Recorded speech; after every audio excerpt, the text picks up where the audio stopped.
Kenapa mereka bisa mendapatkan kekuatan tersebut ya? Kenapa mereka bisa memiliki iman yang teguh? Ya? Kenapa? Karena mereka mengenal dekat Allah mereka. Poin kedua, rahasia untuk tetap setia daripada Sadrak, Medrak, Abednego adalah apa? Mengenal dekat firman Allah. Kadang-kadang Tuhan melepaskan kita, kita tidak masuk dalam dapur api. Tapi kadang-kadang kita harus masuk dalam dapur api, tetapi dalam dapur api sekalipun, Tuhan menyertai kita. Dan kadang-kadang mungkin kita tidak melihat Tuhan dalam dapur api, kita masuk dalam dapur api, mungkin kita binasa dalam dapur api. Tetapi kebinasaan tersebut, kematian tersebut hanya sementara ya. Karena pada saat Yesus datang di kali kedua, dibangkitkan kita, maka kita akan memiliki kehidupan yang kekal. Manakah kita dapat memantulkan terang Kristus bersinar dalam komunitas kita? Ya, apakah kita harus berkompromi? Karena kita lihat, aduh saya sudah orang-orang mayoritas ini yang tradisinya ini memang sudah begini. Apakah kita harus ikut tradisi atau ikut firman Tuhan? Ya, mungkin terang Kristus itu ada yang lebih jelas daripada yang biasa Anda miliki. Tetapi walaupun bagaimanapun Tuhan ingin supaya kita memenuhi segala kehendaknya, bukan setengah kehendaknya, bukan sebagian kehendaknya. Tuhan ingin agar kita semua memenuhi seluruh kehendaknya yang dapat terjadi dalam kehidupan kita. Pertanyaannya, sudahkah kita melakukannya? Sudahkah kita memantulkan terang Kristus tersebut? Anda yang sudah bersama-sama ya dengan kami selama ini, kita sama-sama mempelajari firman Tuhan. Ada begitu banyak, bukan hanya soal doktrin-doktrin yang kita sudah pelajari, tapi kehendak-kehendak Tuhan lainnya, supaya kita tetap percaya kepadanya. Kehendak-kehendak Tuhan dari firman yang sudah kita pelajari bersama. Adakah kita memantulkan terang tersebut dan melakukannya? Anyway, pelajaran kita mengajak kita untuk melihat bagaimana kekuatan Tuhan itu akan terjadi kepada orang-orang yang berani berdiri teguh. Ya, seperti kaum Waldensia. Ya, kaum Waldensia yang dalam sejarah itu, sejarah umat manusia itu sudah dikenal ya. Orang-orang yang miskin di dalam Kristus. Kenapa? Karena mereka selalu ingin untuk dapat memiliki kekayaan Kristus di dalam kehidupan mereka. Mereka tahu bahwa mereka itu miskin, mereka tidak ada apa-apanya, dan mereka hanya ingin memiliki kekayaan Kristus melalui firman-Nya. Melalui firman-Nya. Nah, Ensiklopedia Britannica menyatakan tentang kaum ini ya, bahwa kaum Waldensia adalah gerakan Kristen yang berasal dari Perancis abad ke-12, yang para penganutnya berusaha mengikuti Kristus dalam kemiskinan dan kesederhanaan. Ya. Kemiskinan dan kesederhanaan. Gerakan ini terkadang dipandang sebagai cikal bakal reformasi karena penolakannya terhadap berbagai ajaran Katolik pada saat itu. Mereka melihat bahwa gereja saat itu tidak lagi apa? Tidak lagi memiliki kebenaran sesuai dengan Alkitab. Ada tradisi-tradisi yang dibuat oleh gereja pada saat itu. Nah, dalam buku The Waldensian Descent, Persecution and Survival, dari tahun 1170 sampai 1570 yang ditulis oleh Gabriel Audisio, dia katakan bahwa kaum Waldensia ini menentang ajaran dan praktek ibadah gereja Katolik yang tidak Alkitabiah, yang tidak tertulis dalam Alkitab. Seperti purgatori, yang mana itu? Bahwa manusia itu pada saat mereka mati sebelum masuk surga, kalau mereka belum benar, mereka harus disiksa dulu sedikit di tempat yang dinamakan purgatori. Itu tidak ada dalam ajaran Alkitab. Atau air suci, yang bisa, atau abu dan lain sebagainya, atau misa, atau mencium relik-relik gerejani dan lain sebagainya ya. Jadi itu adalah ajaran-ajaran yang bagi mereka ini tidak sesuai dengan firman Tuhan. Dan apalagi zaman itu, abad ke-8 itu, gereja hanya ditulis dalam bahasa Latin dan hanya dimengerti oleh para pastor-pastor atau para imam, ya, dan tidak dibuat dalam bahasa sehari-hari. Dan ini menyebabkan mereka pikir, oh, bagaimana orang dapat mempelajari firman Tuhan kalau firman Tuhan itu harus ada pengantaranya? Bukankah pengantara kita hanyalah melalui Yesus Kristus? Jadi mereka, Waldensia inilah yang membagikan kitab suci dalam bahasa umum masyarakat, dan bersikeras. Apa mereka bersikeras? Pada Alkitab sebagai satu-satunya aturan doktrin dan kehidupan mereka. Dan mereka melihat bahwa pemimpin-pemimpin gereja saat itu hidup dalam kemewahan. Mereka bilang, wah, Tuhan Yesus bukan mengajarkan kita untuk mencari kekayaan duniawi. Kita dimintakan untuk hidup dalam kesederhanaan. Dan jadi berbeda yang mereka lihat dari apa yang tertulis dalam Alkitab dan apa yang telah dipraktekkan oleh para pemimpin agama pada saat itu. Sehingga mereka membuat apa? Mereka membuat perbedaan yang mencolok ya, mereka melawan gereja pada saat itu. Akibatnya sejak abad ke-12 dan seterusnya, gereja Katolik mengutuk kaum Waldensia ini sebagai bidat. Ya, sebagai bidat. Dan larilah mereka pada belanja mereka masih kota-kota, kemudian mereka lari. Mereka lari. Disebut dalam sejarah itu sebagai orang-orang Israel di pegunungan Alpen ya, pegunungan Alpen ya yang ada di Italia bagian utara dan Prancis bagian selatan ya. Itulah kaum Waldenses ini atau Waldensia ini yang kita bisa lihat dalam buku-bukunya. Nah, sejarah membuktikan bagaimana mereka itu mereka hidup itu tinggal itu di pegunungan Alpen yang terjal ya, tempat mereka mencari perlindungan. Mereka tinggal di mana? Karena tidak bisa lagi dikejar-kejar dan lain sebagainya. Mereka harus mencari tempat untuk menyelamatkan diri mereka dengan lain supaya mereka bisa terus dapat mengabarkan kebenaran tersebut ya. Mereka lari di gunung-gunung ya, atau di lembah-lembah ya. Ini adalah padang rumput Alpen di musim semi ya. Kalau kita lihat di belakangnya itu adalah pegunungan Alpen yang tertutup salju. Nah, gunung di sebelah kanan Anda ini adalah Barion ya, dekat desa di situ namanya Bobbio Felice ya. Nah, disinilah inilah tempat di mana umat-umat Katolik pada saat itu ya mengejar kaum Waldensia selama masa penganiayaan ya. Dan mereka seringkali dilemparkan dari gunung yang kanan itu, mereka dilemparkan ya, kalau mereka ditangkap, mereka dilempar. Inilah tempat di mana mereka biasanya apa ya? Dilemparkan ya untuk mati di bawah batu-batu yang terjal tersebut. Nah, kalau mereka tidak lari di tempat yang tinggi seperti ini, mereka lari ke goa-goa. Dan ada satu peristiwa yang terjadi pada saat inilah goa tempat mereka apa? Di Valley Angronia, dekat tempat yang namanya Torre Pellice ya, karena bahasa Italia ya. Torre Pellice, dan di sini mereka berbakti. Dan satu saat mereka sedang berbakti di dalam goa tersebut, mereka tutup goa tersebut, dan serdadu-serdadu di keagamaan pada saat itu, serdadu-serdadu gereja itu bakar tempat tersebut, dikasih asap sampai orang-orang di dalam itu mati karena lemas ya, karena diasapi oleh serdadu-serdadu gereja pada saat itu. Jadi ada banyak tempat lagi, ada tempat yang namanya Gunung Castelluso ya di tahun 1655. Di sini juga dikenal sebagai tempat di mana orang-orang Waldensia itu mendapatkan ajal atau mati dianiaya di tempat tersebut, dilempar dan lain sebagainya. Tetapi walaupun demikian, ya, walaupun menghadapi tantangan aniaya yang begitu hebat, mereka tetap percaya, tetap kuat iman mereka. Ada satu moto mereka. Moto mereka adalah Lux lucet in tenebris, ya. Lux lucet in tenebris ya. Moto kaum Waldensia adalah Lux lucet di tenebris, in tenebris ya. Cahaya bersinar dalam kegelapan. Cahaya bersinar dalam kegelapan, dan cahaya mereka adalah cahaya yang terus menyala ya. Tanpa berkurang selama berabad-abad, walaupun dianiaya, walaupun mati banyak mereka ya. Bahkan dalam penganiayaan yang mengerikan. Lux lucet in tenebris. Light shining in the darkness. Cahaya bersinar dalam kegelapan. Karena bagi mereka apa? Firman Tuhan itulah yang menjadi terang bagi mereka. Dan mereka lebih seperti Rasul Paulus, bukan Rasul Paulus, tapi kita para Rasul katakan dalam kisah 5, seperti Petrus katakan ya, ayat 29, kisah para Rasul 5 ayat 29. Kita harus lebih taat kepada Allah daripada kepada manusia. Kaum Waldensia telah membuktikan. Nah, kalau kita membaca dalam Alkitab, kita sudah sering pelajari ini. Ya, bagaimana umat-umat Tuhan juga di zaman Alkitab, saya sudah sering ulang-ulangi itu. Sadrak, Mesak, dan Abednego. Ya. Dia diperintahkan untuk sujud, diharuskan.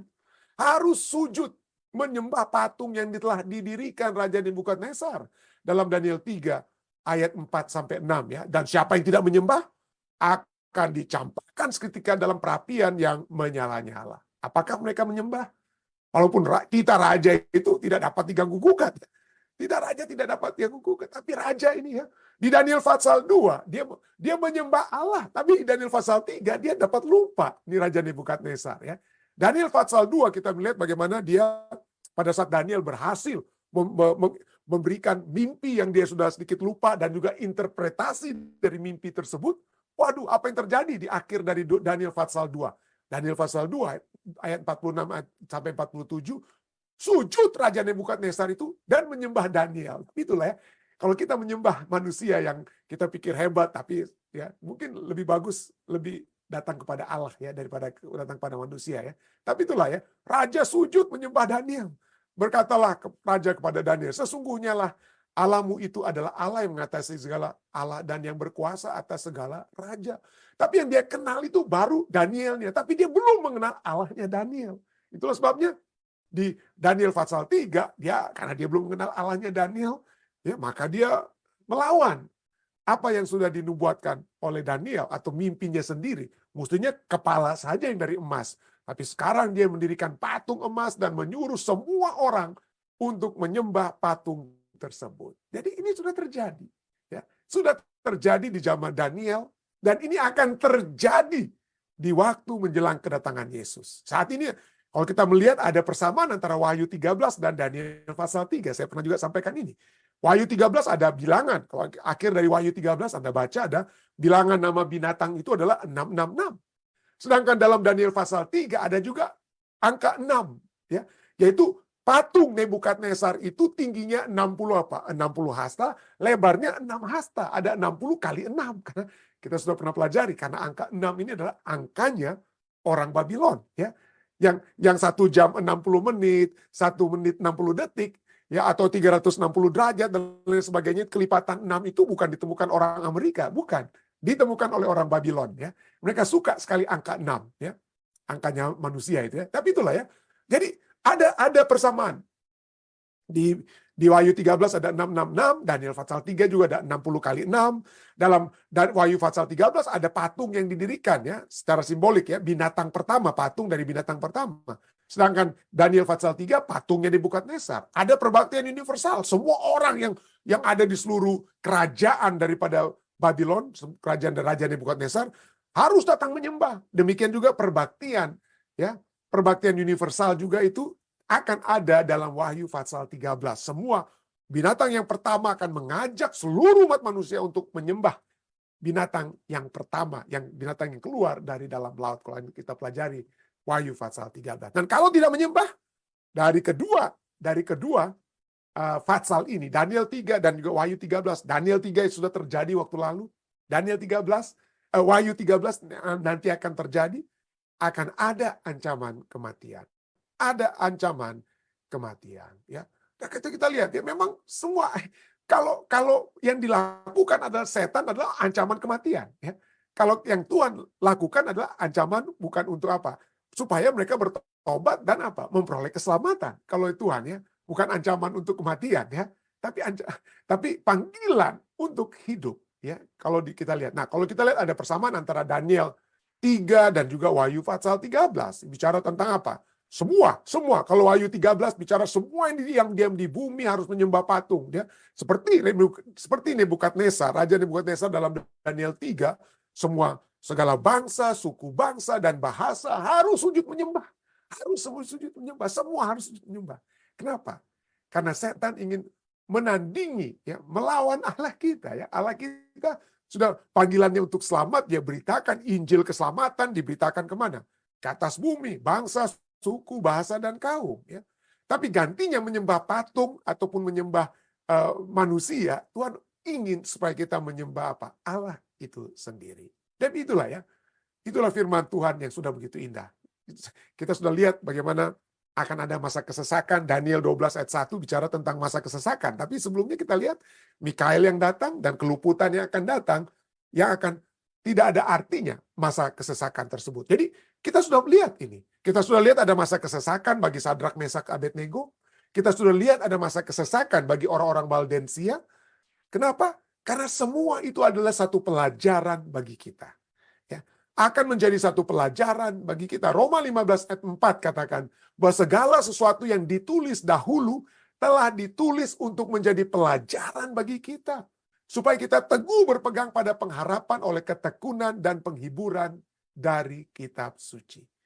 Kalau kita sudah melihat kelepasan yang Tuhan sudah berikan kepada Sadrak, Mesak, Abednego, kepada Daniel, dan juga kita sudah melihat dalam sejarah kepada kaum Waldensia, kenapa kita harus takut kalau nanti di masa yang akan di depan kita, ya, seperti yang dinubuatkan dalam Wahyu pasal 13, akan ada ancaman kematian bagi umat-umat Tuhan yang setia.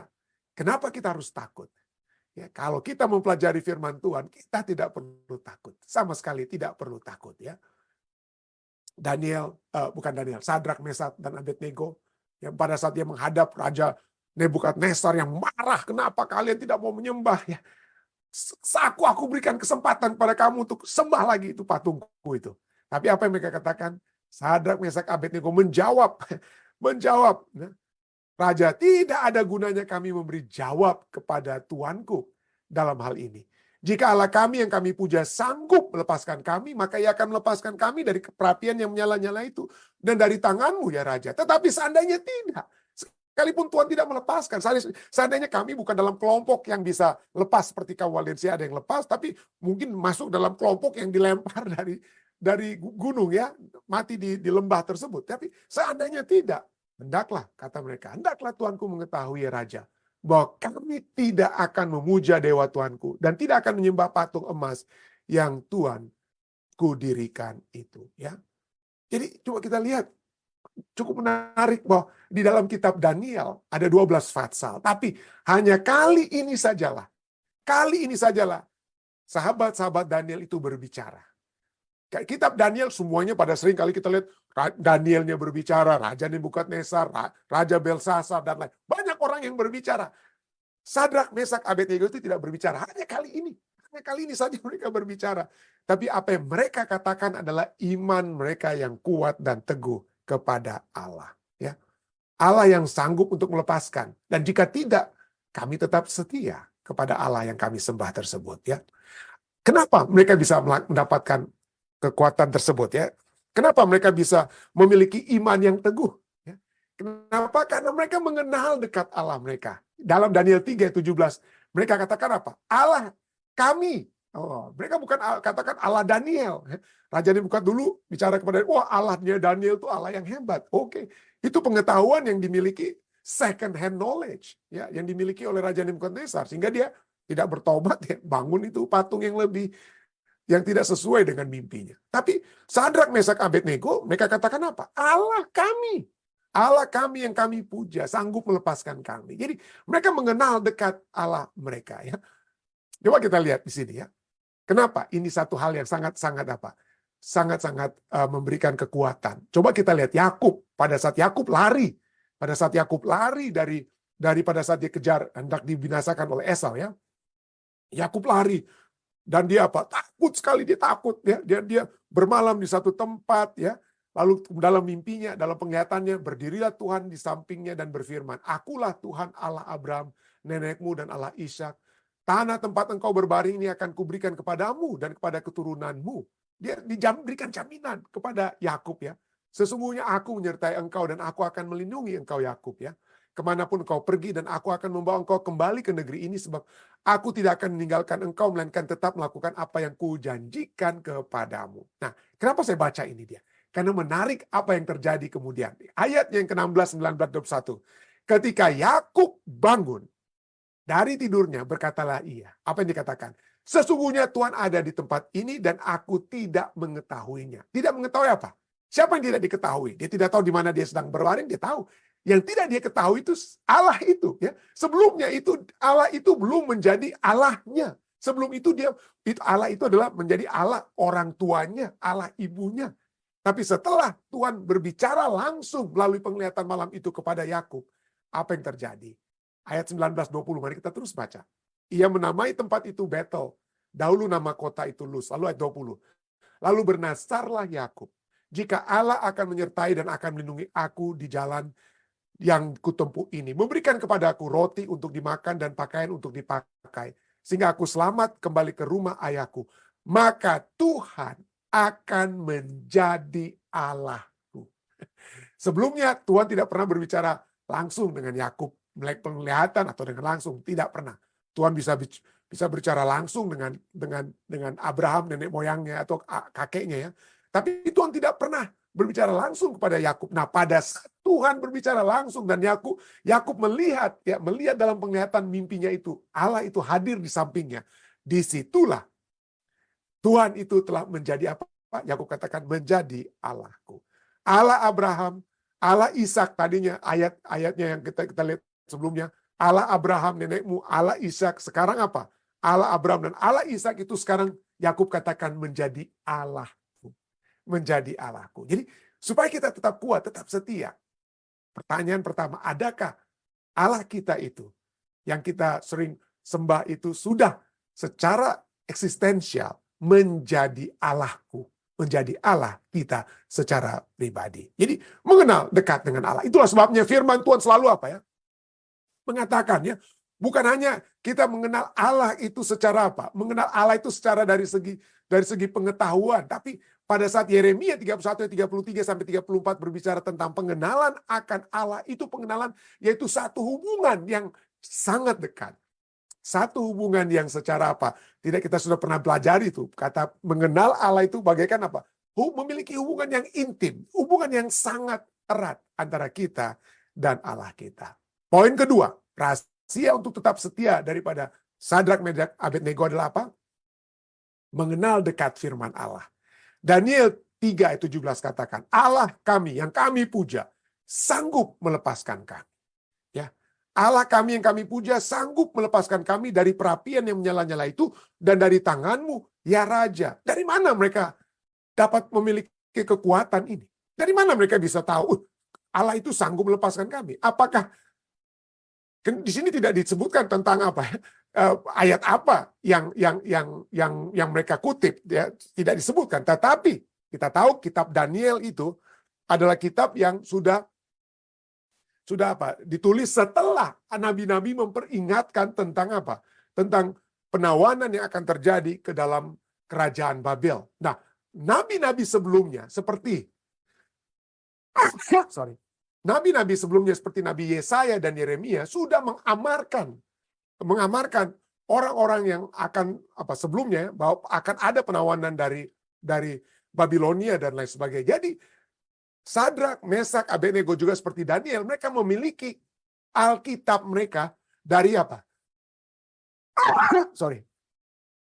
Memiliki Alkitab mereka itu yaitu dari selain Alkitab dari kitab Musa yang sudah mereka ada salinan kitab Musa, mereka juga memiliki salinan daripada kitab seperti Nabi Yesaya. Dan pertanyaannya, apa yang Nabi Yesaya, nabi sebelum Daniel, ya, jauh sebelumnya, ya, ratusan tahun sebelum Daniel katakan tentang apa? Tentang kelepasan dari api yang menyala-nyala. Ada, ya. Yesaya di dalam Yesaya 43 ayat 1 sampai 2, ya. Bagaimana ini Sadrak, Mesak, Abednego tahu bahwa Allah mereka itu sanggup karena mereka tahu apa yang difirmankan oleh Tuhan dalam Yesaya 43 ayat 1 sampai 2. Janganlah takut, janganlah takut. Yesaya 43 ayat 1 katakan, sebab aku telah menebus engkau, aku telah memanggil engkau dengan namamu, engkau ini kepunyaanku. Ayat 2, apabila engkau menyeberang melalui air, aku akan menyertai engkau. Atau melalui sungai-sungai, engkau tidak akan hanyut. Engkau tidak akan dihanyutkan. Apabila engkau berjalan melalui api, engkau tidak akan dihanguskan. Dan nyala api tidak akan membakar engkau. Jadi inilah firman Tuhan dari kitab Yesaya yang sudah dipelajari oleh Daniel, Sadrak, Mesak, dan Abednego. Dan itu sudah menjadi kekuatan bagi mereka. Kalau Tuhan itu berkehendak dalam kemurahannya, akan memberikan kelepasan, kami pasti lepas. Kenapa? Karena firman Tuhan sudah menuliskan. Dalam api sekalipun, jika Tuhan yang berkehendak, jika Tuhan melihat itulah jalan yang dapat terjadi, yang terbaik, maka kami dapat lepas. Kalaupun tidak, sekalipun tidak, kami tetap tidak akan menyembah patung Tuhan Raja. Tapi karena mereka memiliki satu keyakinan, bahwa saat mereka berjalan melalui api, mereka tidak akan hangus, dan nyala api tidak akan membakar mereka. Setelah Raja Nebukadnezar itu ditolak oleh ditolak oleh Sadrak, Mesak, dan Abednego, maka dia geram, marah sekali dia, ya. Marah sekali. Meluaplah kegeraman. Sebelumnya dia itu belum meluap kegeraman. Sebelumnya dia mulai dari marah. Daniel 3 ayat 13, sesudah itu Nebukadnezar memerintahkan dalam marahnya dan geramnya. Jadi ada marah menjadi geram, dan setelah Sadrak, Mesak, Abednego itu membicara tentang Allah mereka yang sanggup untuk melepaskan mereka dari perapian, meluaplah kegeraman daripada apa? Meluaplah kegeraman daripada raja. Air mukanya berubah. Tadinya dia memberikan kesempatan, tapi sekarang tidak ada lagi kesempatan yang akan dia tawarkan kepada Sadrak, Mesak, dan Abednego. Tapi kelepasan manusia bukan karena adanya raja atau pemimpin, siapapun pemimpin tersebut yang memiliki mercy atau rahmat kepada kita. Ya. Kelepasan kita yang sesungguhnya itu dari Tuhan. Ya. Lalu dicampakkan, kita tahu ya, dicampakkanlah Sadrak, Mesak, Abednego itu ya. Bahkan orang yang melempar mereka itu apa? Mati terbakar. Tetapi Sadrak, Mesak, Abednego yang masuk dengan tangan terikat, apa yang terjadi kemudian? Waduh. Tadinya mereka masuk dengan tangan terikat, apa yang terjadi? Di dalam tangan mereka tidak lagi terikat. Di dalam tangan mereka tidak lagi terikat. Yang dilempar 3, di dalam kelihatan berapa? 4. Ya. Daniel 3, 24-25 katakan, kemudian terkejutlah Raja Nebukadnezar, lalu bangun dengan segera, berkatalah ia kepada para menterinya, bukankah 3 orang yang telah kita campakkan dengan terikat ke dalam api itu? Lalu jawab mereka kepada raja, benar ya raja. Lalu katanya, tetapi ada 4 orang yang kulihat berjalan-jalan dengan bebas, tidak ada ikatan. Mereka berjalan-jalan dengan bebas di tengah-tengah api itu. Mereka tidak terluka, dan yang keempat itu rupanya seperti anak dewa. Bahasa Inggrisnya, like the son of God. Bahasa Inggrisnya, bukan anak dewa, tapi like seperti the son of God. Jadi coba kita lihat, kadang-kadang Tuhan melepaskan kita tidak masuk dalam dapur api. Tapi kadang-kadang kita harus masuk dalam dapur api, tetapi dalam dapur api sekalipun, Tuhan menyertai kita. Dan kadang-kadang mungkin kita tidak melihat Tuhan dalam dapur api, kita masuk dalam dapur api, mungkin kita binasa dalam dapur api. Tetapi kebinasaan tersebut, kematian tersebut hanya sementara ya. Karena pada saat Yesus datang di kali kedua, dibangkitkan kita, maka kita akan memiliki kehidupan yang kekal. Jadi itulah yang terjadi ya. Di dalam dapur api, Sadrak, Mesak, dan Abednego itu tadinya terikat, sekarang berjalan dengan bebas. 3 orang yang masuk, 4 yang kelihatan, karena ada anak Allah yang menyertai mereka. Lalu itulah yang Nebukadnezar katakan. Ayat 26. Nebukadnezar mendekati pintu perapian yang menyala-nyala dan berkatalah ia, Sadrak, Mesak, dan Abednego, hamba-hamba Allah yang Maha Tinggi, keluarlah dan datanglah apa? Datanglah kemari. Lalu Sadrak, Mesak, Abednego keluar dari api itu, dan para wakil raja, para penguasa, para bupati, dan para menteri raja berkumpul. Mereka melihat bahwa tubuh orang ini tidak mempan oleh api itu. Bahwa rambut di kepala mereka tidak hangus. Jubah mereka tidak berubah apa-apa. Bahkan bau kebakaran pun tidak ada pada mereka. Kenapa? Kadang-kadang Tuhan bisa melepaskan kita dari dapur api. Tapi kadang-kadang kita harus masuk dalam dapur api supaya apa? Supaya kita dapat dilihat. Orang-orang dapat melihat kebesaran Tuhan yang terjadi dalam kehidupan kita yang masuk dalam dapur api. Kadang-kadang kita harus mengalami penganiayaan, ya, mengalami penderitaan yang begitu hebat. Tetapi ketahuilah, kita dapat menjadi saksi oleh sebab hal tersebut. Tuhan juga bersama-sama dengan kita. Pada akhirnya, hasilnya apa? Allah dimuliakan.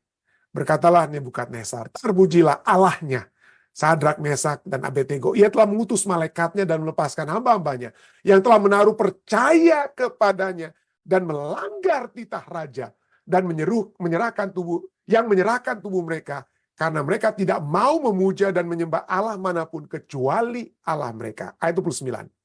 Sebab itu aku mengeluarkan perintah bahwa setiap orang dari bangsa, suku, bangsa, dan bahasa manapun ia yang mengucapkan penghinaan terhadap Allahnya Sadrak, Mesak, dan Abednego akan dipenggal-penggal dan rumahnya akan dirobohkan di timbunan puing karena tidak ada Allah lain yang dapat melepaskan secara demikian. Lalu raja memberikan kedudukan tinggi kepada Sadrak, Mesak, dan Abednego di wilayah Babel. Perlukah kita takut kepada manusia dan berkompromi dalam ketakutan tersebut? Jangan. Ya, kalau kita tidak berkompromi, kita lebih takut kepada Allah. Bukan hanya Allah dimuliakan, kita pun juga dapat apa? Segala sesuatunya seperti firman Tuhan katakan, carilah dahulu kerajaan Allah, maka segala sesuatu itu ditambahkan. Itulah juga yang terjadi kepada Sadrak, Mesak, dan Abednego. Mereka dapat dilepaskan.